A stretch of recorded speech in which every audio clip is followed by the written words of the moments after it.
Fala pessoal, sejam bem-vindos ao podcast Cara dos Esportes, nosso episódio semanal sobre NBA, que eu já anuncio, vai se tornar 2 vezes por semana. Essa foi a última semana que tivemos um episódio só do podcast de NBA. Nesse domingo já teremos episódio, tô só dependendo da programação da NBA no domingo para definir como vai ser, mas se tudo der certo, a gente já vai domingo ter vai ter o episódio de NFL e vai ter também um episódio de NBA, já falando de play-in, playoffs, draft, e aí a gente vai provavelmente até o mercado de free agents esfriar, então uns 3 meses aí de 2 episódios por semana do podcast Cara dos Esportes sobre NBA. Hoje temos tópicos quentes aqui pra gente debater e eu convidei aqui o Ricardo Stabolito, Jumper Brasil, principal site brasileiro na cobertura da NBA, de basquete em geral, não tem nem o que discutir. Ricardo, como é que você tá? Léo, tudo bem? Um salve aí pra todo mundo que acompanha o Cara dos Esportes. Hoje eu quero polêmica. Hoje eu não vim aqui pra discutir em cima do muro. Hoje eu só quero polêmica, entendeu? Então manda bala aí que tamo pra jogo. Vamos lá.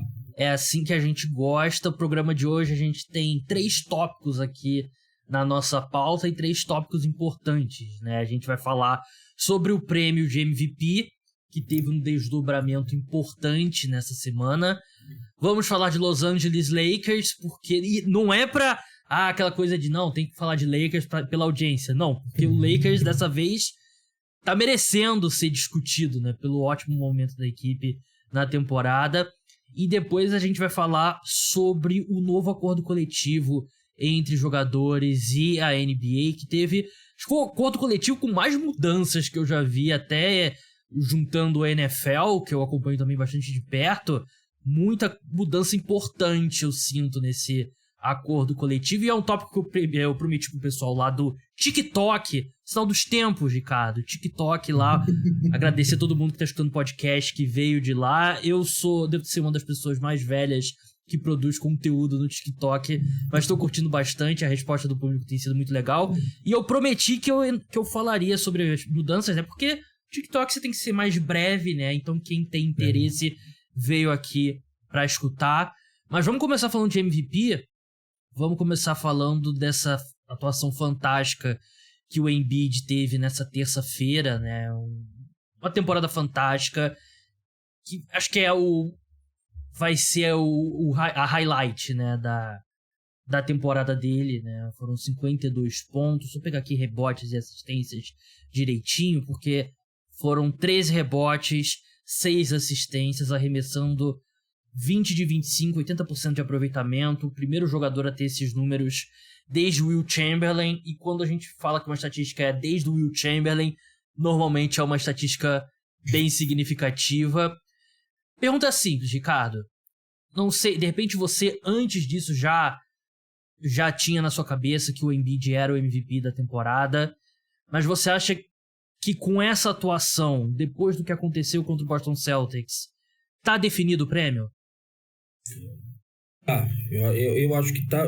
Eu acho que assim, tem 2 coisas diferentes, né, Gabriel? Que é o que a gente acha e o que vai acontecer, o que a gente acha que vai acontecer. Como você publicou no Twitter, por exemplo, o Oscar, quem você acha que ganha, quem seria o seu voto, por exemplo. Eu acho que, se a gente pegar por esse prisma, eu acho que já estava definido há algum tempo, porque eu acho que existe um movimento forte dos jogadores, em especial em favor do Embiid, e da imprensa também por fazer um fato novo, né? Lá Emerson Leão, né, que chegava nos times por fato novo, né, dava choque no elenco e tal. Querem fato novo, vende, a gente sabe, né, que imprensa é assim, coisas novas vendem. Então é bom ter um MVP novo, né? Então acho que eu acho que já partiu o Embiid com uma certa vantagem já desde o início da temporada, porque você tinha todo um fator histórico pro Jokic ganhar 3, e aí seria 3 seguidos, né? E seria meio pesado você comparar ele com Larry Bird, com Bill Russell, né? Acho que já teria um problema aí, eu acho que os votantes ficariam meio impactados em fazer isso.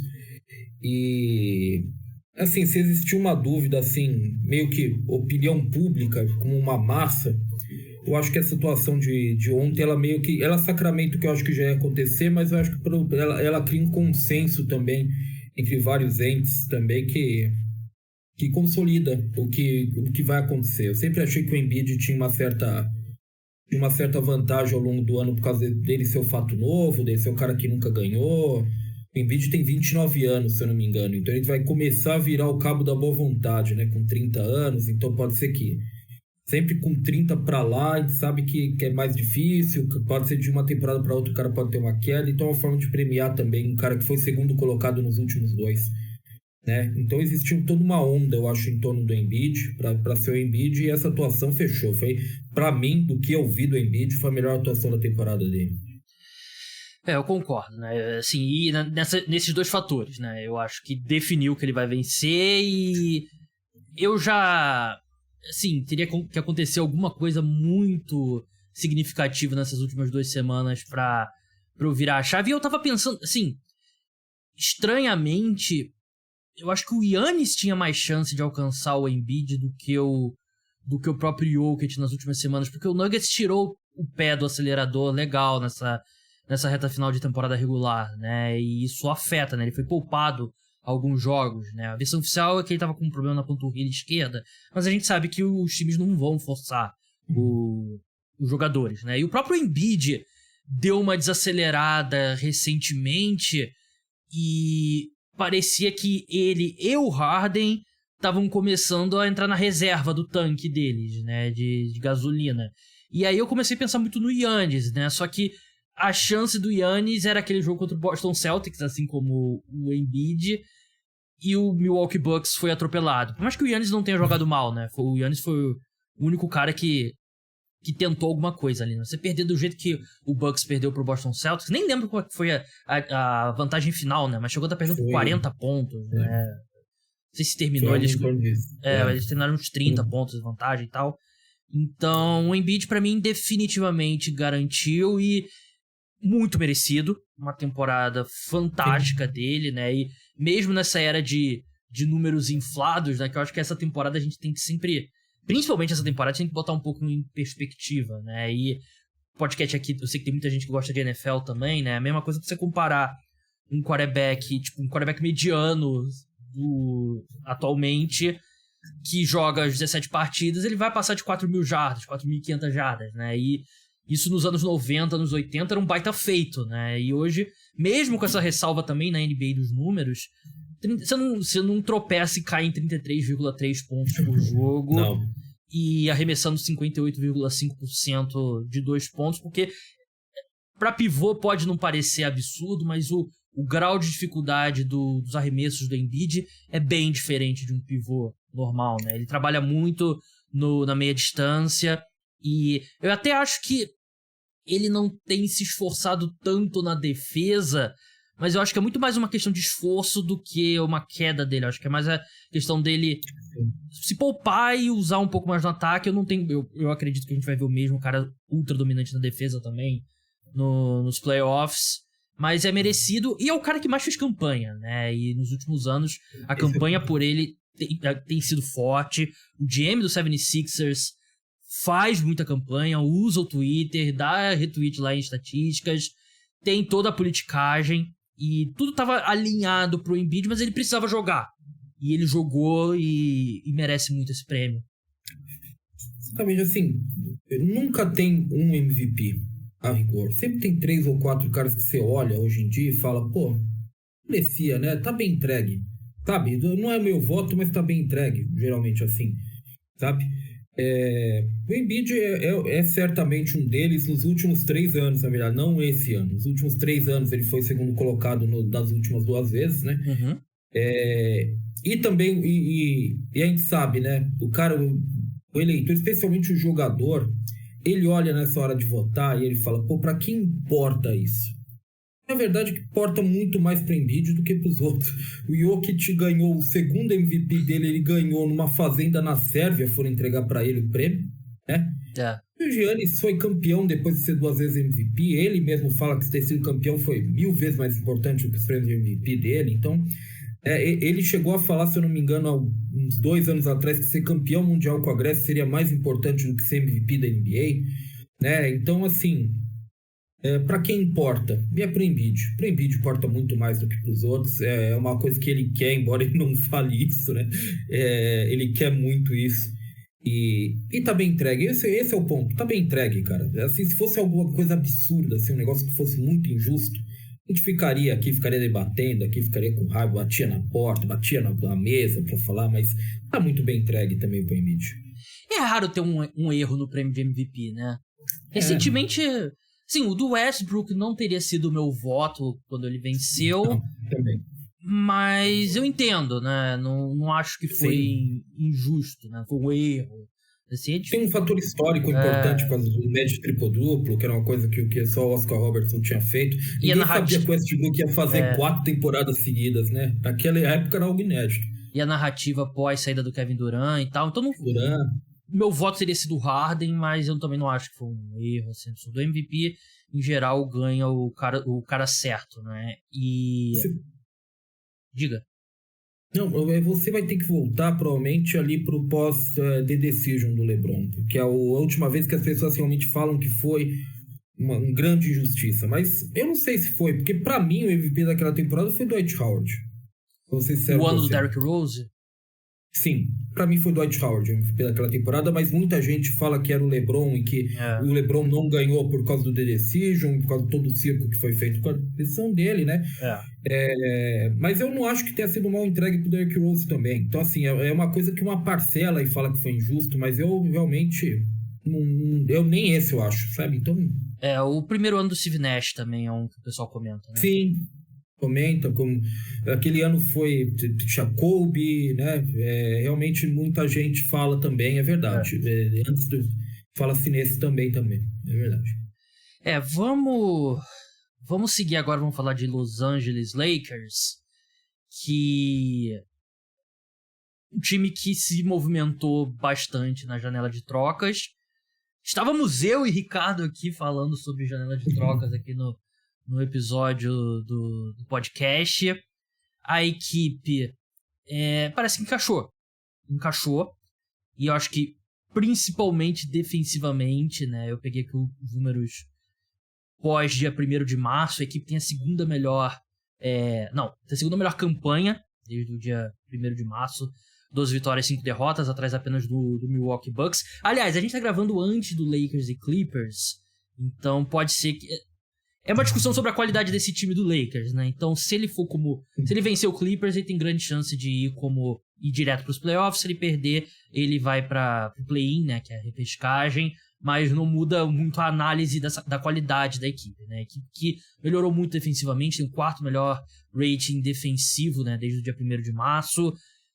Encaixou com o quinteto titular, que agora a gente sabe qual é, né? Com Russell, com Austin Reeves, com LeBron, Vanderbilt e Anthony Davis, um quinteto grande, um quinteto que defende bem e um time que tem alternativas para mudar ali. Tem o Dennis Schroeder vindo do banco, o Malik Beasley e tal. Não tem tantas alternativas assim, eu acho. A Shimura que aí a gente vai ser primeira vez dele nos playoffs, né? E aí se dá para confiar ou não, a gente vai ver na prática, né? Mas, enfim, esse time encaixou. Esse time tá jogando bem. São 4 vitórias consecutivas. São 7 vitórias nos últimos 10 jogos. Nesse momento tá empatado com o Clippers, mas o Clippers tem o critério de desempate. E vai continuar com o critério de desempate, porque venceu os 3 jogos, se eu não me engano, na série contra o Lakers nessa temporada. É um time que encaixou. E no Oeste, que a gente vem falando há meses, que tá muito aberto, você começa a ter...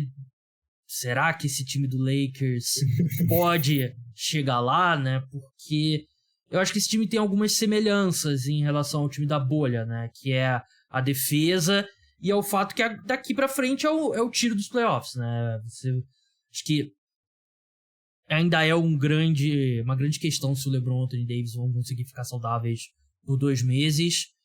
Mas você acha que esse time do Lakers é um candidato real ao Oeste? Olha, vamos lá. Eu vou te falar que sim, mas isso não é um grande mérito, porque eu acho que o Oeste, todo mundo tem chance, todo mundo contra todo mundo dá jogo, eu acho, nesse momento. O Nuggets era o time acima, mas como você disse, na parte do Jokic, o Nuggets entrou em turbulência. O Nuggets perdeu a rotação. Michael Maloney não sabe direito quem roda nesse momento, sabe? Perdeu o Jamal Murray nesse último jogo contra o Rockets, entrou em parafuso, perdeu pro Rockets, um jogo que é um absurdo, né? Se perder pro Rockets nesse momento da temporada. O Rockets só falta botar a bola na própria cesta, né? Nesse momento. Não.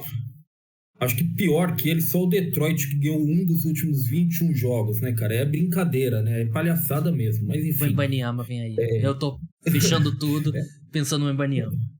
Deixa, vamos lá.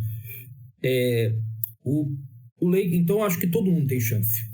O Warriors está crescendo também nesse momento e vai ter o retorno do Andrew Wiggins agora, né, providencial, né, bem na hora, em cima da hora mesmo. O Andrew Wiggins está voltando ao problema pessoal que ele tinha.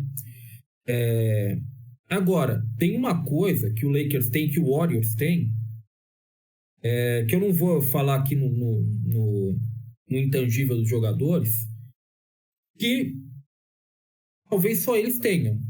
Esses dois times estão vivendo o melhor momento deles de uma temporada. E o playoff é timing. Playoff é timing também. Você chega ali naquele um mês, quem é melhor tem boa chance de ganhar. Então, eles pelo menos estão vivendo seus melhores momentos. O que não quer dizer muito também, porque a temporada deles é medíocre. Sou bem sincero com você. O Oeste é medíocre no geral, Gabriel. Eu retuitei uma coisa hoje, que foi, na verdade, do Rodrigo Barbosa, do Timberwolves Brasil, que chamou atenção. Dos 10 times que estariam no play-in hoje do Oeste, só 3 têm campanha positiva contra times acima de 50%. Ou seja, é uma conferência medíocre. É uma competição que ela é apertada, ela é emocionante, ela é equilibrada, mas é medíocre. É por baixo, provavelmente. Todos os sinais dizem que o sarrafo está baixo. Então, o Warriors e o Lakers têm essa vantagem. Além da vantagem que a gente já sabe, o know-how, os caras que já ganharam, todo aquele papo, né? Que é muito intangível, né? Que é muito aquela coisa que a gente não consegue tocar, a gente não consegue provar, né? Eu consigo provar para você que os dois estão vivendo o melhor momento deles na temporada. O Lakers está vivendo o melhor momento dele na temporada porque hoje ele tem um time de basquete, ele tem um elenco para colocar em quadra, né? Por causa das trocas que fez no trade deadline. Esse é o ponto. Eu acho que todo mundo dá jogo contra todo mundo no Oeste nesse momento. Não tem nenhuma sumidade, ninguém acima de ninguém, na verdade, nesse momento. Quer dizer, ninguém acima de ninguém é um pouquinho demais, né? Tem gente com vantagem em mando de quadra e tal, mas o que eu quero dizer é todo mundo dá jogo com todo mundo. Ninguém vai tomar 4-0 nos playoffs, provavelmente, a não ser que seja uma hecatombe. O Lakers tá nesse pessoal. E o Lakers tem o timing dele. Eu acho que é realista 7 times do Oeste representar a conferência na final da NBA. O Nuggets, o Grizzlies, o Kings, o Suns, o Warriors, Clippers e Lakers, que é o top 7 nesse momento, não cairia da cadeira. Seria uma surpresa se o Kings chegar lá? Seria. Não. Sim, mas não. Eu entendo o que você quer dizer. Seria por toda a temporada e tal, eu entendi. Mas não seria aquele negócio tipo, porra, como que isso aconteceu? É um time que tem o melhor ataque da NBA, né? E quando você tem o melhor ataque da NBA, isso pode te carregar muito longe. Mas esse time do Lakers é o que você falou, né? Tem um know-how, né? Tem muita experiência, né? No LeBron e no Anthony Davis, né? E o LeBron e o Anthony Davis estão jogando juntos já há algum tempo, né? Eles têm muita... e sabem jogar. A questão a minha principal questão com eles é física mesmo, né? Porque o LeBron, nesse estágio da carreira, você imaginar que ele vai jogar... vai aguentar 2 meses seguidos, é puxado, né? E mesma coisa do Anthony Davis. O Anthony Davis, cada vez que ele cai no chão, você acha que é a última vez que ele cai no chão, né? Que ele nunca mais vai levantar, né? Mas ao mesmo tempo você olha aqui a tabela, se o Lakers conseguir a seed número 6, você imagina como é que vai ser a situação do Sacramento Kings, né? Que, porra, a gente fez a melhor temporada nossa em 20 anos, vai voltar aos playoffs pela primeira vez e vai acabar a maior sequência, né? 16 anos. E a gente vai enfrentar o Lakers na primeira rodada. Muito enjoado. Muito doloroso pro Kings por causa da história com o Lakers, né? O Kings foi assaltado contra o Lakers, né, em 2003, se eu não me engano, né? Um absurdo que fizeram com o Kings. Era David Stern e era diferente, né?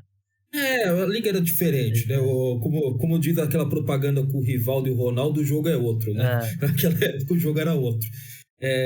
Mas assim, essa é a linha. Assim, o que eu quero dizer, talvez no peso geral, é que eu não sei se eu chegar aqui e falar, pô, o Lakers tem chance, pesa muito, porque a qualidade do Oeste em si, eu sou muito cético em relação à qualidade da competição no Oeste.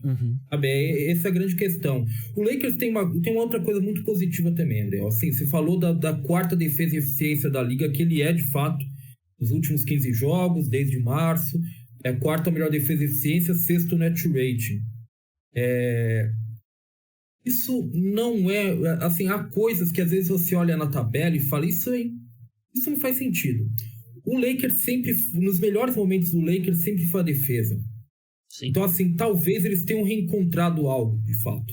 Entendeu? Isso é outro ponto positivo também. Não é algo aleatório. É algo da identidade do Lakers que eles conseguiram retomar junto com todos os reforços que chegaram, sabe? E o LeBron num jogo de playoff, né? Porque a gente sabe, né? Playoff é basicamente outro esporte, né? É o basquete 2.0, né? É um jogo mais lento e eu acho que esse jogo favorece o LeBron, né? Ele sabe dissecar esse tipo de jogo, né? Então, por mais que o ataque da equipe seja mediano, né? Num cenário de playoff, eu confio um pouco mais no cérebro do LeBron, né? Por mais que talvez o corpo dele não esteja mais naquele nível, né? Apesar dele ser uma aberração, né? O que ele faz com 38 anos e quantos minutos que ele tem no velocímetro dele. Mas eu acho que o Lakers pode vencer, né? E você projetando aqui confrontos, né? Acho que o que ilustra bem o que você falou sobre o Oeste estar aberto é o fato do Phoenix Suns, que é o quarto colocado nesse momento, é o favorito, por exemplo, no Bodog, né? Era até o início da rodada, né? Você pode olhar depois e acontecer alguma coisa e mudar, né? Mas o Bodog, parceiro oficial de apostas do podcast Cara dos Esportes, tem o quarto colocado do Oeste como favorito para vencer a conferência, né? E os outros sites têm também, né? Apesar de você deve criar sua conta e apostar com o Bodog. Usa o meu link, que me ajuda muito se você usar o meu link e criar sua conta com o Bodog. Você não paga nada para criar conta, só paga se você quiser botar um saldinho lá pra apostar. Mas assim, o Suns que eu acho que pode ser realmente esse fantasma na conferência, mas ainda assim, quantos jogos que o Kevin Durant jogou, né? Menos de 10, se eu não me engano, né? Ou exatamente 10, é algo do tipo, assim. Mas assim, é um time que teve, principalmente essa última lesão do Kevin Durant, teve alguns momentos ali que parecia um time bem difícil de você enfrentar. E a gente falou sobre playoffs e o estilo de jogo mudar um pouco. Você ter Devin Booker e Kevin Durant numa situação ali de final de jogo, que são os dois dos 3, 4 melhores jogadores, o Kevin Durant com certeza o melhor de mid-range da NBA, é um negócio muito difícil. É um time que arremessa muito bem lance livre também, né? Então, é um time que, assim, final de jogo, é um time que tem tudo pra fechar muito bem as partidas e tem 2 pontuadores incríveis, tem o Chris Paul com menos peso, tem o DeAndre Ayton tendo bastante espaço pra atacar a cesta, né? Com a atenção que o Devin Booker e o Kevin Durant puxam. Então, o Suns é a questão também de como é que vai ser o encaixe, né? E como é que vai ser se os times vão ter que respeitar o quinto jogador em quadra também, né? O Kogi é aquilo, né? Porque nos playoffs tudo é exposto mais, né? Quando você tem um jogador em quadra que o adversário não precisa marcar, dificulta tudo. Mas acho que hoje, se eu tivesse que apostar, eu ia falar que eu ia apostar no Suns, mas eu não sei o que eu vou apostar ainda. Vou guardar pro preview dos playoffs, mas acho que todo mundo jogando melhor, eu acho que o Suns é o melhor time. Eu também acho, mas eu gosto muito do Durant. Tem isso. O Durant tem uma coisa importante também, Adriano, que você está falando. Ele é um jogador que desde que ele foi pro Warriors, não existe questão de encaixe com ele. Não. Ele entra e ele funciona. Sabe, e nisso ele é diferente inclusive do LeBron. E é mais fácil inclusive do que o LeBron. O LeBron é um cara que você chega e você tem que entregar a bola na mão dele. E aí você tem que olhar pra todo mundo e falar, ó, o LeBron tá aqui, gente. Então, vocês são serviçais, né? Vassalos, né? Do complementos do homem, né? É o LeBron. O Kevin Durant, sabe, se precisar que ele vá com a bola, ele vai.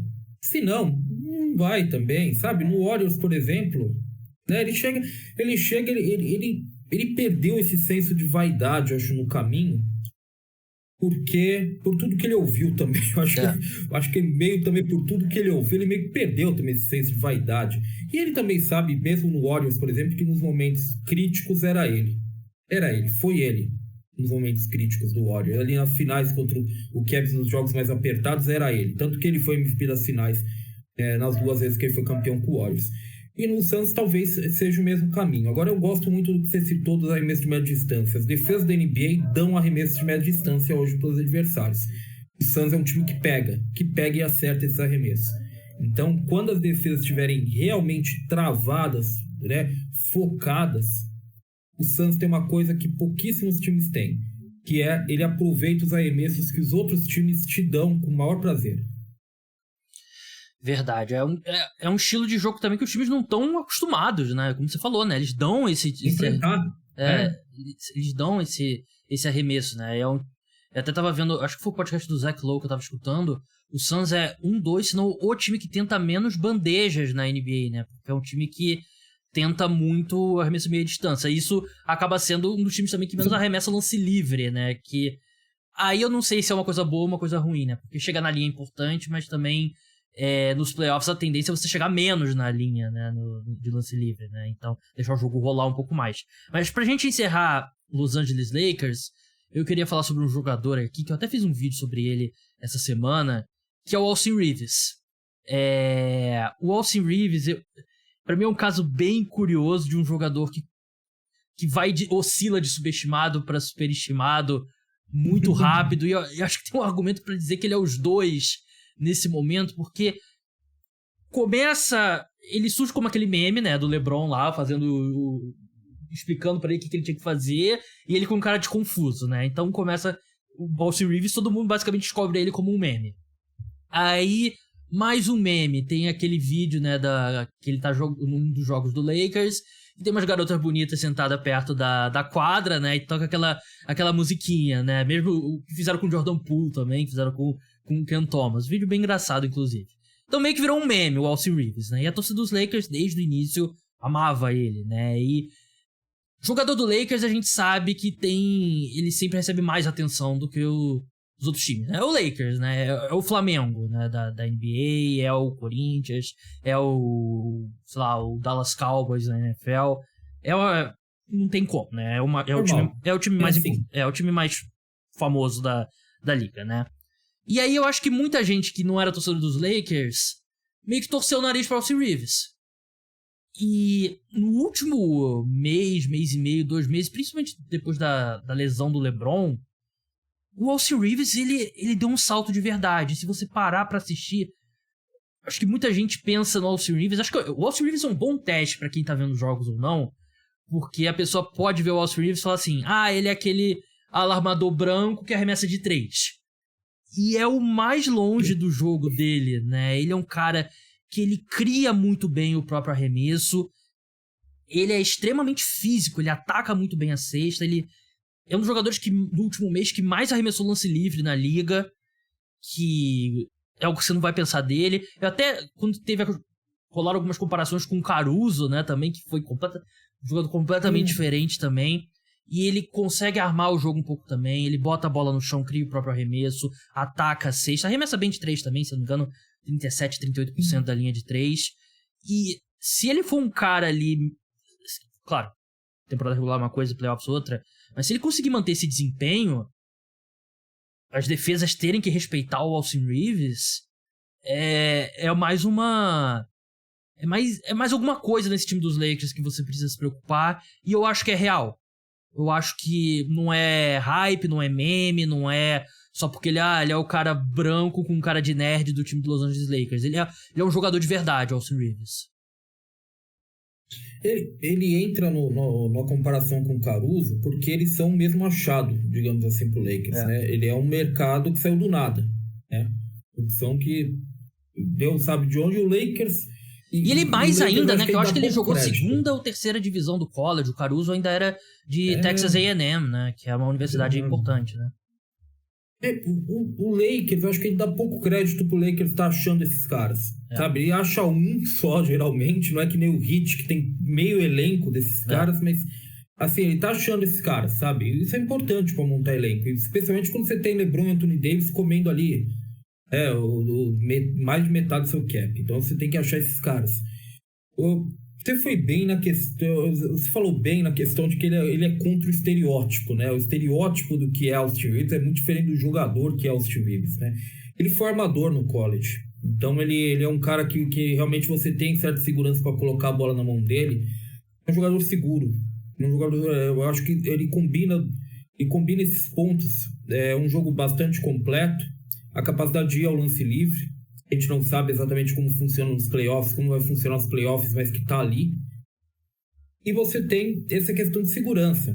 Para um jogador jovem, para um novato, entrar em quadra e jogar, Gabriel, o principal para ele não é brilhar quando ele tem condição, ele não errar. O técnico vive do time jogar direito. Às vezes não é de ganhar e perder, o time tem que jogar direito. Então o que ele não pode é ter um moleque errando assim, horrores em quadra, especialmente quando você não é o Pistons tancando, como você é o Lakers, por exemplo, né? Então, o Pistons tancando consegue pegar o Jaden Ivey com 5 turnovers por jogo nos últimos 10 jogos. O menino tá aprendendo, você pode soltar. Agora, o Austin Reeves, ele entra no Lakers precisando ser correto, né? E ele é correto hoje. Ele é mais do que correto hoje, mas ele também é correto. E correto é o principal para jogador jovem na liga num time competitivo.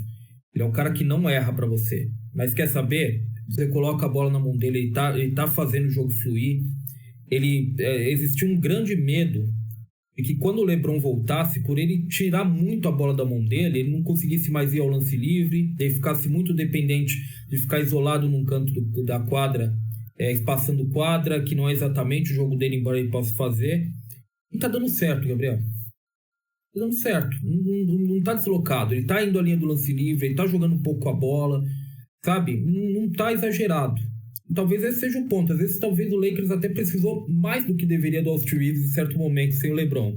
Agora, talvez ele esteja no quadrado certo dele, sabe? De necessidade. O Lakers esteja precisando a exata quantidade do Austin Reeves que ele deve entregar nesse momento, sabe? Ele teve repetições importantes, né, quando o LeBron não tava, né, e ele é um cara que também, ele não é um grande defensor, mas ele segura as pontas dele, né, ele não é um cara negativo na defesa, e até ele é grande, né, ele é grande, tem braço comprido, ele é forte, apesar dele parecer magro, ele é forte, ele aguenta muito contato, né, quando ele ataca a 6, né, ele absorve muito bem o contato, e assim, acho que a única notícia ruim pro Lakers é que eu não sei se eles vão conseguir pagar o preço do Austin Reeves, né? Porque vai ter muito dinheiro disponível nesse mercado de free agents. Ele é um free agent restrito, né? O Lakers vai poder igualar. E já teve aquela palavrinha amiga do agente lá pro Shams, né? No The Athletic. Que 4 anos, 50 milhões de dólares que o Austin Reeves está pensando. E olha, eu acho que ele vai conseguir, dependendo de como for os playoffs, ele pode conseguir mais do que isso. Não acho absurdo. E eu acho uma boa aposta. Não acho uma aposta ruim, não. Você dá uns 12, 13 milhões de dólares, dependendo de como for os playoffs, até mais do que isso, porque eu gostei muito do que eu vi do Austin Reeves quando eu mergulhei ali pra estudar o jogo dele. Sim. A torcida do Lakers, a gente grava assim diariamente, né? Tem live quase diária, eu gravando com o Vini lá no canal do Jumper. A torcida do Lakers, ela é muito enfática em falar, olha, ele é agente livre restrito, a gente vai segurar ele, vai cobrir as propostas e vai segurar ele e tal. Eu tenho 2 ponderações meio que para não ser tão otimista assim. Primeiro foi o que aconteceu com o Caruso, né? O Caruso não era agente livre restrito, mas o Caruso conta que ele foi lá, mostrou a proposta e falou, iguala isso para mim. E o Lakers falou não, né? Em segundo nível, que assim, a agência livre restrita é boa para o time até a página 6, 7, porque os outros times, quando vem um jogador que eles querem muito a gente ver restrito, eles sabem o que eles têm que fazer. Eles têm que meter a mão. Eles têm que... O cara vale 4,50, você oferece 4,70 na mão dele. Sabe? Bota 25 milhões no primeiro ano, né? Exatamente. E quem geralmente pode fazer isso é quem faz a offer sheet. Não, quem cobre e fica atado. Ele vai ter que a escolha dele é cobrir. É aí ele que se vire como acertar isso. O Lakers não é exatamente um time com muita flexibilidade, então tem isso. Mas assim, nesse momento, acho que não há dúvida que o Lakers precisa do Austin Reeves, ele quer ficar, o Lakers quer que ele fique, mas aquele papo, né? NBA é um negócio, como a NFL é um negócio, NHL é um negócio, né? MLB é um negócio, tudo é um negócio. Eu não tô sentindo muito do lado dele que... Acho que, claro, gostaria de ficar, mas não tô sentindo um incentivo pra dar um desconto, né? Eu não vou fazer, eu quero ficar, é só você chegar aqui e cobrir essa proposta. É isso que você quer dizer, né? E a questão... Ele não vai receber menos, ele não vai falar, pô, pra você eu faço por... Eu tô pagando 15 aqui, mas pra você eu faço por 10. Não vai rolar isso. E o Lakers tem sempre a ambição de trazer mais uma estrela, né? Se fala do Kyrie agora, que seria loucura na minha opinião, mas enfim. Melhor não. Enfim. Deixa quieto. Vamos encerrar agora falando das mudanças na NBA. Eu não sei se eu li errado a sua expressão facial. Dizem que não é uma ciência, né? A expressão facial recentemente tem sido um tópico. Mas quando eu falei que foram mudanças bem grandes, você torceu ali o nariz ou você discorda mesmo? Ou foi impressão só minha? Não.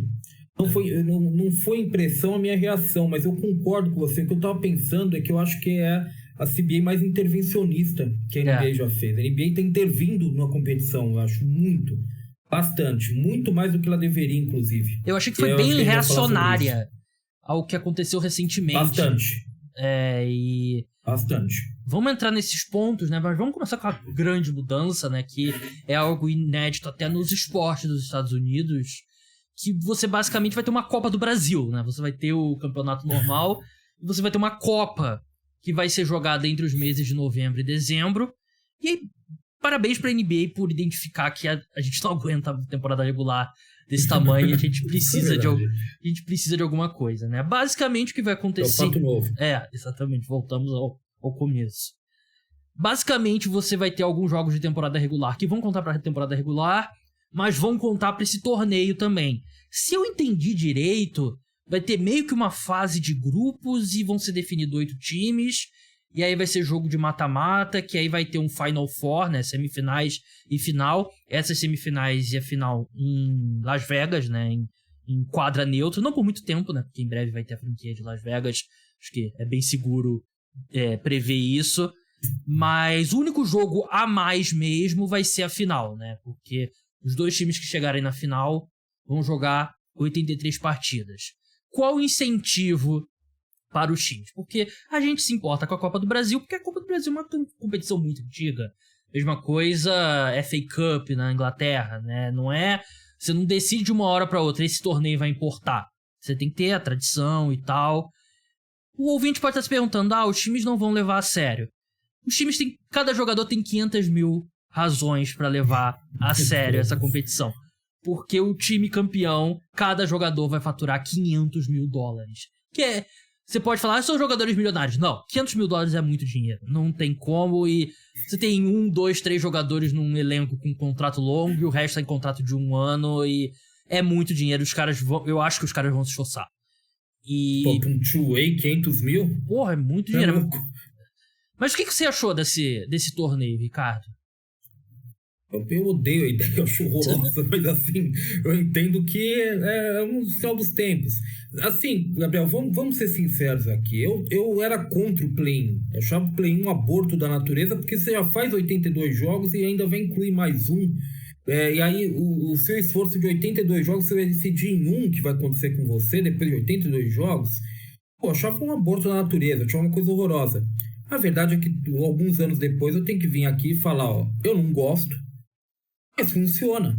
A gente tá vendo a trade deadline muito mais movimentada, porque tem time brigando para ser 10º colocado.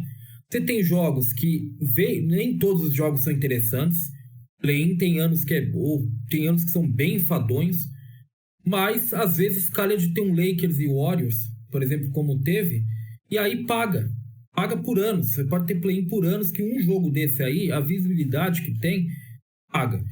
né? É isso. Então, assim, eu tenho que dar o braço a torcer. Para a NBA foi ótimo. Existem impactos positivos dentro da temporada pela trade deadline, times que se mexem para melhorar mesmo estando bem baixo na classificação. Existe time que gosta mesmo de brigar para ser décimo. O meu Orlando Magic, por exemplo, tem uma tara por ser oitavo, nono, sabe? Adora ser oitavo, nono. Então, assim, funciona. E o Copa da NBA pode ser que funcione da mesma forma, embora eu não goste. Eu acho que vai ser muito confuso, inclusive.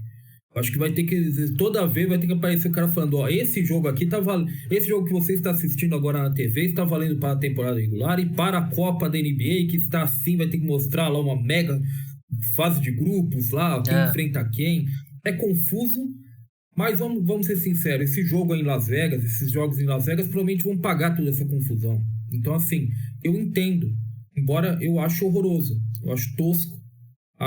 Eu realmente não vou ver graça até a final. Mesmo a final, não sei se vai ter muita graça para mim. Realmente eu não tenho interesse em ver o Kings, por exemplo.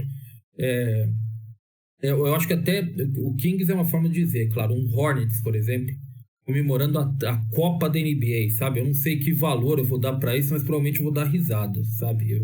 Vai ser tipo o Patrick Beverley comemorando que nem um maluco a vaga a vitória do play-in do Timberwolves, entendeu? É uma coisa meio é uma coisa meio vazia de significado. Mas, cara, é grana.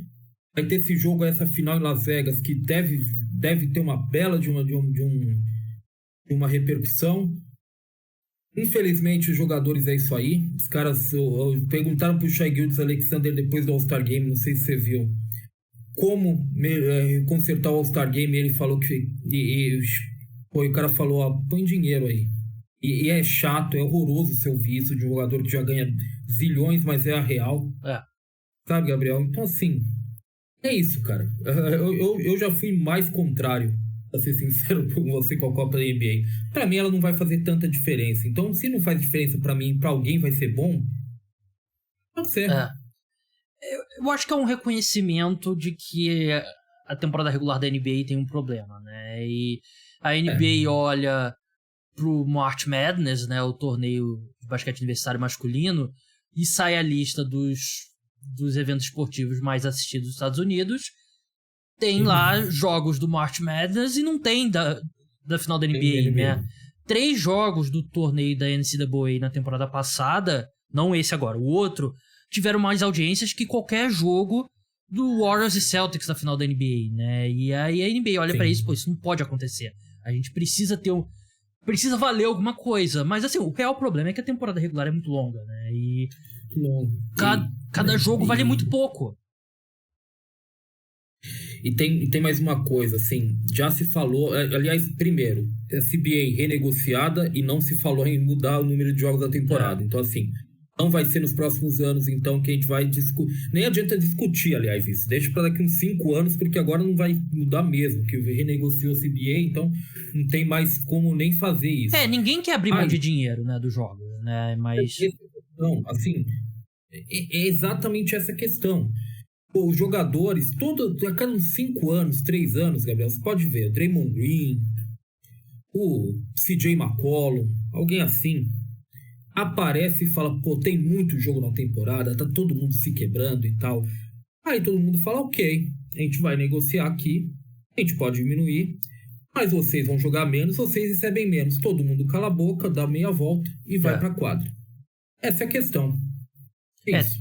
Teria que ter uma visão um pouco mais de longo prazo, né? Que, pense você 10 anos você jogando, sei lá, 62 jogos ao invés de 82, daqui pra frente os jogos vão ter mais audiência, de repente você ganha mais dinheiro, né? Só que o jogador daqui a 10 anos ele não tá mais na NBA, né? Então não quer saber, né? A carreira vai durar mais. A carreira vai durar mais, provavelmente, também. No geral, dos jogadores vão durar mais, com menos jogos. Todo mundo quer que a temporada regular valha mais, mas ninguém quer pagar por isso, né? Então um torneio é o meio do caminho. Eu acho legal. Eu acho que eu concordo com você que vai ser confuso. Vai ser meio foda, né? Não, esse jogo não vale pro torneio, então foda-se, né? Não vamos... Aí você desliga a TV. Não, esse aqui eu não vou assistir, não. Eu quero da Copa. Não é da Copa, né? É meio bizarro, né? Mas, assim, eu acho que o Final Four vai ser legal. E principalmente se for time jovem, né? Acho que meio que Lakers, Warriors e tal, eu acho que esses times talvez não liguem tanto. Mas os caras que, tipo, você citou o exemplo do Kings, né? Um time mais inexperiente e tal, acho que eles vão se importar um pouco mais. De repente, naturalmente, vai ser os times que vão acabar chegando, né? Porque eles se importam mais, né? E, enfim, eu acho que vale. Vamos ver aí. A gente vai ter 7 anos, né, desse acordo coletivo pra ver se vai dar certo ou não. Próxima mudança aqui que eu tenho na pauta: All NBA sem posição. A partir de agora, se os 5 melhores jogadores da temporada forem pivôs, a gente vai ter primeiro time All NBA: Ben Adebayo, Joel Embiid, Nikola Jokic, Domantas Sabonis e, sei lá, Victor Wembanyama no Detroit Pistons. Vai ser o primeiro time All NBA. Pelo meu tom de voz, vocês já devem ter percebido que eu odiei essa mudança no All NBA. E eu tava tentando lembrar se foi com você, Ricardo, que a gente tava discutindo no ano passado sobre aquela questão do Jokic e do Embiid, né? Se os dois deveriam entrar no primeiro time. Eu acho que foi com você. E a gente olhou as seleções ao longo dos anos, não tinha o precedente. Você tem um pivô.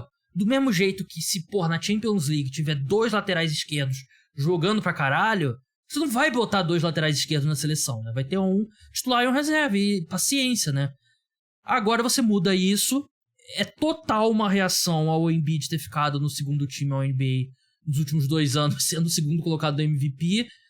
Mas eu detesto. Eu acho que vai gerar coisas horríveis, tipo primeiro time ao NBA: Curry, Ja Morant, Luka Doncic e Anthony Edwards e, sei lá, o LeBron, o small forward, né? E perde um pouco pra mim, né? Porque você podia comparar, tem que ser um time, né? E é um ponto que o Bill Simmons no podcast dele usou, eu concordo. Tem que parecer pelo menos um time de basquete, né? E tem um monte, se eu não me engano, o Patrick Ewing foi 1 ou 2 vezes primeiro time ao NBA, um dos maiores pivôs da história, e calhou dele não ser o melhor pivô das temporadas que ele jogou, né? E agora você cria isso que eu acho que parece muito reacionário da NBA a reagir a um negócio que aconteceu nos últimos 2 anos. Eu concordo, esteticamente é uma coisa que é horrorosa.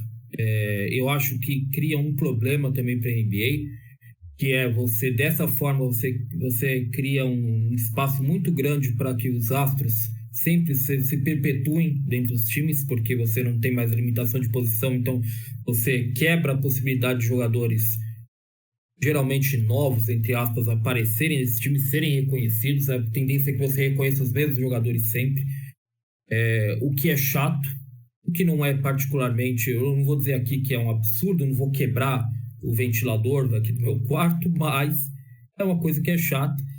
Eu concordo plenamente que esteticamente é horroroso, tem que parecer um time, eu concordo com você. Eu acho que seria muito mais interessante fazer como é o All-Star Game: 3 alas e pivôs, 2 armadores, muito mais interessante. Agora, é aquele velho problema, né, de você atrelar premiações a esse tipo de coisa. Então os caras estão perdendo dinheiro, né? Os caras estão perdendo dinheiro quando ele é obrigado a ter o Rudy Gobert no primeiro time da NBA e você tirar o Luka Doncic, por exemplo. O Luka Doncic é um dos melhores jogadores da liga, um dos caras que mais atrai visibilidade para a liga. E ele tá perdendo dinheiro. Ele tá perdendo bônus. Então, eu acho que é um sinal dos tempos, porque a NBA realmente, posição é uma ideia meio arcaica para a NBA de hoje, mas esteticamente é muito feio. Eu acho que abre precedentes complicados em relação ao formato de time. Eu acho que eu quero dizer, foi meio extremo. Deveria ser que nem o All-Star Game: 3 alas, pivôs, forwards e center, né? 2 guards. Eu acho que estaria de bom tamanho, acho que ninguém ia reclamar, acho que seria uma mudança positiva.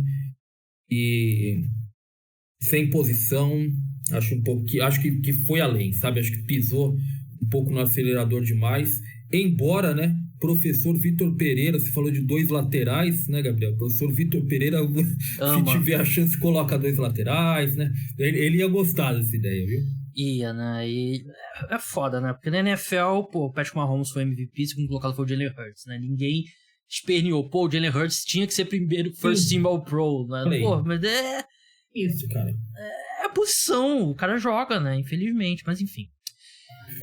Mudança no teto salarial agora, né? Agora a gente tem um segundo teto, e esse segundo teto é a 17,5 milhões de dólares acima do normal, e os times que ultrapassarem esses 17,5 milhões de dólares não vão ter direito ao Taxpayer Mid-Level Exception, né? Que é basicamente um contrato que eles têm acesso para oferecer a um jogador, né? Quando eles estão acima do cap, para você não ficar também totalmente engessado. Mas se você tiver 17,5 milhões de dólares acima, você não vai ter acesso a ela. Você não vai poder mandar dinheiro em troca, né? Isso é muito comum, principalmente em draft, né? Cash consideration, né? Tu compra a escolha por, sei lá, 500 mil dólares, 1 milhão de dólares, o que seja. Você não vai poder... Você pode trocar escolhas de primeira rodada até 7 anos na frente. Mas essa do 7º ano, você não vai poder trocar se você estiver acima desse segundo teto. Você não vai poder contratar jogador de buyout, né? Aquele jogador que acerta a rescisão ao longo da temporada para acertar com outra equipe. E você também não vai poder receber mais salário do que você está mandando numa troca. Então, se a gente está falando de regras que estão reagindo a fenômenos recentes, essa aqui é a regra Clippers e Warriors, né? Porque o Warriors imprime dinheiro, o Joe Lacob é bilionário, e o próprio Warriors imprime dinheiro, né? Durante esse podcast aqui, o Warriors faturou alguns milhões de dólares, e o Steve Ballmer tem dinheiro infinito. E ele, pra ele pagar o imposto, né, que é acima do... O time que passa do teto salarial paga uma porcentagem do que tá acima. Pra ele não é nada, né? Pra ele é uma gota no oceano que é o dinheiro dele. Eu achei que foram penalidades bem pesadas, né? Acho que esse conjunto de penalidades, eu acho que... Eu não sei se vai funcionar na prática. Eu não sei se o Warriors vai deixar de contratar um jogador por conta dessas penalidades. Mas eu achei que são penalidades sérias aqui. Não é um tapa aqui, assim, no pulso, né? É muito... Eu acho que provavelmente é o conjunto de medidas mais intervencionista que eu lembro que a NBA faça, né, na competição de fato. Assim, não enquadra, mas no sistema competitivo, né? E eu acho horroroso. Eu acho horroroso. Acho que a NBA colocando o dedo numa ferida que ela não deveria tocar. O problema disso aí, Gabriel, vamos ser bem sinceros aqui, é que um bando de donos da liga são muito mesquinhos e não querem ver alguns que querem gastar para ser competitivos gastando e se colocando muito à frente deles que não querem gastar. Ou seja, é um problema que não é da NBA, não deveria ser da NBA esse problema. Esse problema é do dono dos times. Você se resolva com isso. Sabe por que também que não é? Porque 2021, ou seja, campeonato retrasado, foi ganho por um Milwaukee Bucks que joga num dos menores mercados da NBA, não estava substancialmente acima do teto salarial, acho que sequer estava acima do teto salarial. Então o problema da competição também, sabe qual que é? É que Dallas paga 6 milhões por ano pro JaVale McGee e nem a mãe dele assinaria e daria 6 milhões um contrato de JaVale McGee. Se você investe mal, o problema é seu. Se você não quer investir, o problema é seu. Esse é o grande problema. E a NBA foi lá e cutucou uma ferida que não deveria ser tratada por ela. Inclusive, é o contrário. Ela deveria incentivar os donos que não gastam a gastar e a montarem times competitivos. Ou gastarem bem. Isso é uma punição a trabalhos bem feitos. Ou gente que quer gastar, que nem o Clippers. Sabe? Mas faz bem para a liga gastar. A NBA, ela ganha com isso, com times que gastam, que são produtos atrativos. Ela está avalizando produtos medíocres com essa regra, para mim. Ela está olhando para times que não investem e falando, vocês são a minha prioridade, sabe? Eu quero proteger vocês. E o Warriors não ganha só dinheiro para ele, né? O Warriors faz muito dinheiro para a liga. É provavelmente o time que mais rende dinheiro para a liga, assim, de forma, lógico, de forma não orgânica, digamos assim, porque o Lakers rende mais do que o Warriors, provavelmente, porque é o Lakers, né? O Knicks, por exemplo, porque é o Knicks, mas de forma não orgânica, digamos assim, o Warriors é provavelmente o time que mais rende para a NBA em termos de visibilidade, em termos de valor intangível, né? Conhecimento ao redor do mundo, né? Popularidade. Sabe, eu realmente acho que essas regras, Gabriel, elas protegem times que não querem gastar, projetos medíocres, e pune quem quer gastar, o que é um contrassenso. A NBA foi lá e tampou uma ferida que não é ele. Aliás, ele deveria fazer o contrário, deveria incentivar essa ferida a abrir mais para que Jerry Reinsdorf, por exemplo, no Bulls, tire o escorpião do bolso e gaste um pouco com o time, porque o Bulls ficar há 20 anos aí dessa situação, né, mesmo quando tinha times competitivos se atendo a cada centavo, é uma coisa vergonhosa. Nenhum desses times dá prejuízo, muito pelo contrário, todos esses times dão muito dinheiro, e mesmo que não dessem dinheiro, né, você pensa quanto que o Joe Lacob pagou no Warriors 15 anos atrás e quanto que o Warriors vale hoje. O Warriors hoje vale uns 7 bilhões de dólares e, assim, vale mais do que isso, porque o Joe Lacob não venderia, né, então você pode dizer um número aí que ele não venderia, então só em valorização é um absurdo, né, e a gente já pode passar até pelas próximas mudanças, que eu acho que Gabriel, só um último ponto. Sabe o que você faz se você não quer gastar? Você faz que nem o Michael Jordan. Vende o time. Vende o que você comprou por 100 milhões por 1 bilhão agora. Sabe? Não falta bilionário. Isso, cara. Não falta bilionário querendo comprar time da NBA. E assim, faz isso, cara. Eu acho estranho porque eles mexem com isso, né? Eles desincentivam times a investir pesado, mas ao mesmo tempo você aumenta a extensão máxima de 120% para 140%, que eu sempre achei totalmente idiota você ter um limite de quanto. Então se você assina um contrato bom, por exemplo, essa é a regra de Jaylen Brown, né? Porque se o Jaylen Brown não for ao NBA, pela essa regra antiga, o Celtics podia oferecer menos pro Jaylen Brown do que os outros times, né? Que é totalmente... não faz sentido nenhum. Então, você pune os times que assinam contratos bons e o jogador que joga bem, ele vai ter que sair, né? Então, e a NBA toma essas decisões pra querer manter os jogadores no mesmo lugar, mas aí você diminui quanto que o time pode investir a mais do teto salarial, mas você aumenta a extensão, você agora pode ter 3 jogadores no Supermax ao invés de 2, né? Porque tem essa regra também que, se você drafta 3 estrelas em anos seguidos, você não pode manter as 3. Você vai perder uma. Você vai perder uma. Prepare-se para a escolha de Sofia. Mas aí também, se você drafta muito bem 3 jogadores, você vai pagar o max, e aí você vai ter o quê? 10, 20 milhões de dólares pra encher o resto do elenco, porque senão você não vai poder trocar de escolha de primeira rodada, não vai ter a mid-level exception e tal. Então eu não sei. Contrato de veterano. Um contrato de veterano, basicamente. Eu achei que a NBA ela deu uma sacudida assim no globo de neve, mas eu acho que vai acabar tudo. Não sei se vai ficar tudo elas por elas, eu não sei o que vai acontecer, eu não sei se.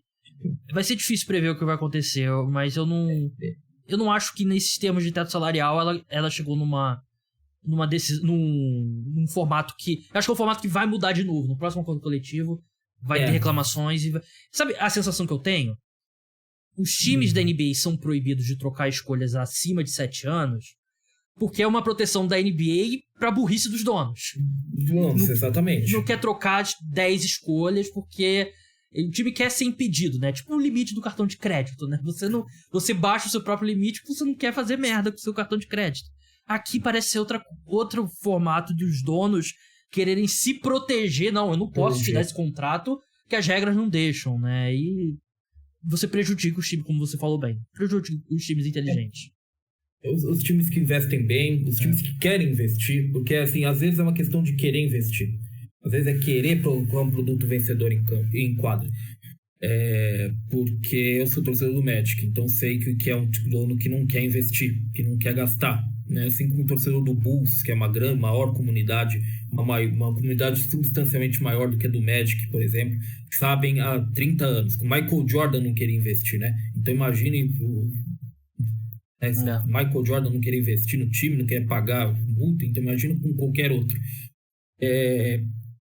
Enfim, eu acho que tem uma outra questão aí, que o Draymond Green já saiu falando, né? Quando ele começou a ver as regras, ele ficou ensandecido, né?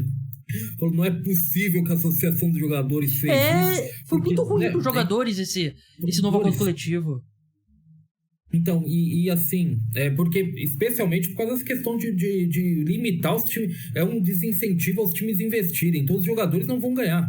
São os jogadores que estão perdendo nessa história, né? Os donos estão economizando, sendo protegidos, sendo escondidos atrás de regras que foram inventadas, Deus sabe de onde tirar as regras, e os jogadores que vão perder dinheiro. Mas, ao mesmo tempo, quando você tem essa combinação com essa mudança de 120% para 140% de aumento, né? Isso é sobre uma extensão.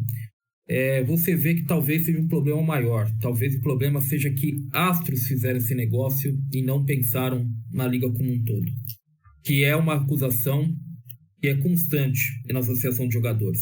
Especialmente nesses últimos anos, quando o Chris Paul era presidente. Os jogadores são muito enfáticos. A maior parte dos jogadores é muito enfática, mas não tem força, não tem voz para isso, mas é muito enfática em impedir que quem seja o presidente da associação de jogadores seja um Red Bullock, por exemplo, um jogador médio, né? Mas não tem voz para isso, não tem como fazer isso, né? Não tem representatividade para mudar isso, e geralmente são os astros que comandam. Talvez a questão seja aí, viu, Gabriel? Eu acho que essa é uma CBA que protege donos, privilegia astros e quebra qualquer outro jogador, aparentemente. Eu lembro que foi no mandato do Chris Paul que criaram um Supermax, né? Para os jogadores com 10 anos de experiência ou mais, né? E é curioso que na NFL é exatamente o contrário, porque por muito tempo o presidente do sindicato, agora vai me fugir o nome do jogador, mas ele era um cara, tipo, jogador de linha ofensiva reserva. Passou por alguns times assim, mas ele era, tipo, um jogador, nem era um jogador médio, era um jogador abaixo da média na NFL. Hoje é o J.C. Tretter, que é o center do Cleveland Browns, né? E o jogador, a NFL, ela tem uma base da pirâmide tão grande que os jogadores, as estrelas não conseguem, por exemplo, acabar com a franchise tag, não conseguem obrigar contratos garantidos, porque os jogadores lá embaixo, eles votam e todas as medidas para dividir mais o dinheiro, né, para eles, né? A NBA funciona exatamente o contrário, né? Você tem não só o CJ McCollum, né, mas os vice-presidentes, um deles é o Kyrie Irving, se eu não me engano, e eles não conseguem, né, melhorar muito. Até porque a única coisa que eles conseguiram é não acabar com o one and done, né, que colocaria mais jogador jovem na liga e empurraria alguns veteranos. Esse acho que é o único ponto que o cara que tá no contrato veterano ali de 1 ano conseguiu de vitória. Mas em geral eu acho que é um acordo coletivo ruim pros jogadores. Não ajuda aqui. E um último ponto aqui, antes da gente encerrar, eu sei que eu acabei te segurando um pouco mais de tempo, porque a gente tinha combinado. Estamos tranquilo. O teto salarial só vai poder subir no máximo 10%, né? Agora de um ano pro outro. Eu gosto disso. Finalmente uma coisa que eu gosto. E falando, se a gente pegar a origem dessa regra, é o verão de 2016, se eu não me engano, que é o ano, né? Que é o salto do cap que permitiu o Warriors contratar o Kevin Durant. E na época os jogadores tiveram a opção de, não, vamos dividir pelos próximos anos esse aumento, e os jogadores votaram não, bota tudo de uma vez. E basicamente se tornou uma loteria, né? O Evan Turner tá multimilionário pro resto da vida e pro resto da vida dos filhos dele, o que calhou dele ser free agent naquele ano, né? O Mozgov também, o Luol Deng também. Mas nesse ponto agora, se, por exemplo, dá um salto muito grande, eles vão dividir pelos próximos anos e não vai ter um novo Kevin Durant no Warriors, né? E até o que eu gosto, na verdade, você percebe que aí são os donos meio que se protegendo também. Porque ninguém quer contratar o próximo Timofey Mozgov do Lakers, né? Que é um contrato absurdo. E eles se protegendo deles mesmos também. E também quebrando as pernas dos jogadores também, que provavelmente, como aconteceu naquela época, também adorariam ter tudo de uma vez logo, né? Porque é assim que funciona. Os jogadores também não têm visão a longo prazo, como a gente está discutindo aqui, aparentemente. Então, mesmo que eu gosto, isso eu acho que eu gosto, acho que ajuda times a investirem de forma mais consciente, a não fazerem loucuras, mas mesmo assim você sente que é muito mais uma proteção os donos protegendo os donos do que os jogadores realmente fazendo o que eles querem. É muito complicado, viu? É muito complicado realmente, como o Draymond Green falou, entender o que a associação de jogadores quis na maior parte disso.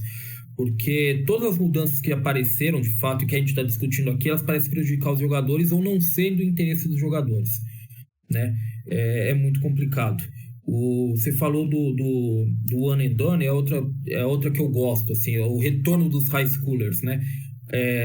Cara, a gente acabou há menos de 20 anos com os high schoolers porque os times estavam se enforcando com escolhas absurdas porque não conseguem desenvolver jogadores. Não faz sentido que esses mesmos donos, depois de 15 anos, cheguem e falem, não, quero voltar aquilo lá. A gente só vai destruir uma geração de jogadores, provavelmente, como aconteceu com grandes talentos, Martell Webster, Sebastian Telfair, high schoolers, né, que soltaram direto e que nunca viraram o que queriam porque times precisam de resultados. Então o cara entra lá, não dá certo, como eu disse, né? Ninguém tem paciência, coitado, né? Ninguém tem paciência comigo, que nem né? É o síndrome de Chaves. Então, sabe? É complicado. Eu não entendo muito o que os jogadores quiseram aí. Deve ter uma outra coisa que ajuda os jogadores, certamente, né? A gente sabe que alguma coisa eles acertaram, né, Gabriel? Pelo amor de Deus. Um documento de 600 páginas, né? A gente tá aqui... tem algumas coisas... Tem coisa ali que vai ajudar eles, mas assim, o que é principal, o que a gente tá debatendo aqui, é complicado, viu? Mas também o Draymond Green, eu aposto que chegou um e-mail pro Draymond Green falando, a gente vai ter uma reunião aqui do sindicato, todos os jogadores que estão na liga, eles estão convidados a participar, e eu tenho certeza que ele não participou. Eu tenho certeza que muito jogador que... Isso acontece muito na NFL também. Depois que passa o acordo coletivo, um monte de gente vem reclamar. Mas ninguém tava participando, né? Ninguém, vou tentar aqui entrar no sindicato pra tentar melhorar. Ninguém se envolve. A reunião de condomínio. É o negócio da reunião de condomínio. A gente não participa da reunião de condomínio, depois chega a circular do que ficou decidido, a gente fica embasbacado, né? A gente fala, não é possível. Mas quem aprovou isso, né? Você, quando você não apareceu lá, você ajudou a aprovar isso. Né? É assim, é a síndrome da vizinhança, né, da reunião de condomínio. É o Renato Gaúcho que não vai na palestra da CBF no fim do ano, né? Essa pegada aí. E esse one and done, né? Eu até acho que hoje os jogadores chegariam... Os jogadores chegam mais prontos na liga, né? E eu acho que tecnicamente e psicologicamente, né? Você não... Assim, a gente tinha quantos Jamorans 15 anos atrás, né? Tinha muito mais jogador fazendo merda, né? E hoje em dia é bem menos. Mas ainda assim, acho que é uma proteção... Assim, tudo bem, o que faz diferença um ano, né? Mas, é muita pressão mesmo e... Não acho que vai acabar tão cedo assim. Eu acho que é tendência NBA afunilar mais os caras pra D-League, né? Que é o que tá acontecendo já. Exatamente. Naturalmente. E até uma regra que mudou...